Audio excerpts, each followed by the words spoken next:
السلحفات والحمام اللي كل يوم خارج زعما حتى هو يمثل معناه، ولا شبيكم تكلمتوا تو شبيكم عباره سامحني جيت لدار ميتلهم عجله حرقتها في دار عائله تكون كريمه متكونه من صغار وكبار ويدوخوا الصغيرات مساكن ورجال كبار، نمشي نطبل بهم نقول شبيك تكلمت تو، راهو كلمه شبيكم تكلمتوا تو قلت لنا في الثوره مش وقتها، وخرجنا في جابس بالآلاف وعبرنا وقتها ومطالبنا بالتنمية وكذا والصيانة وترشنية كذا. وبعد ذلك في 2013 خرجت مسيرات وبعدها معناها راهو الاحتجاجات منذ عقود، ولكن اللي خلى الناس تتوحد تو أنه المجمع عمر الزمني انتهى، هو فيه قرار تفكيك من عام 2017 ولم يتم الاستناد بهذا. علاش تكلمنا تو وتوحدنا بمطلب واحد؟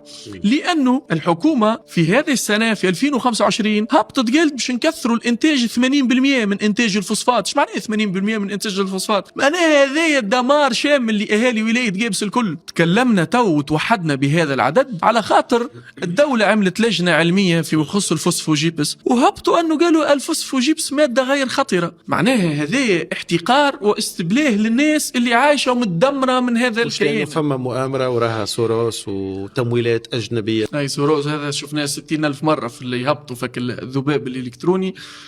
راهو الصعب شنو نوقفوا حاجه. قابلتوا سوروس؟ والله عرفتها في الليكومنتير هذه فهمت. سوروس صب له 20 مليار، سوروس صب له هذاك اللي كتب لي راه صب لي 45 مليار في عهد النهضه قبل وبعد الترويكا وبعد تليكا ترشنيه وكذا يسبوا فينا ديما للاسف. حني نظريات المؤامره ونظريات الترشنيه ومهبطين علي يعني يعطوني مهبط واحد يعيش في فرنسا قال لهم هذايا راهو رد بالكم منها يا قوبسيه، راهو عنده صبوا له 45 مليار باعثين الجابس باش يأجج الوضع. معناه توريك معناه نظريات المؤامره والسرديات نتاعهم قديش كميه السب والترهيب اللي عشناه في جابس الفتره خايبه برشا ووجعتنا، ولكن متاكدين اللي يقوموا بهذايا اغلبيتهم حسابات وهميه. معناه تدخل تلقى عامل ورده مسمي روحها حبيب اكس ولا كذا وتلقى عنده 500 ومسكر الكونت نتاعها وقاعدين يهاجموا في جابس بطريقه كبيره برشا. شكون هم تابعين؟ شكون؟ شوف فما ماكينات تشوه فيكم اليوم بطبيعه الحال الضرب وصل حتى لديارنا راه يعني اجازه هذاك اللي مهبلنا احنا ديما السؤال نطرحوه تو قلنا كل حسابات وهميه شن في حملات منظمه بالبوتونات، يعني تنزل على الفلسه الحمله تنطلق. ماذا يعني هذا؟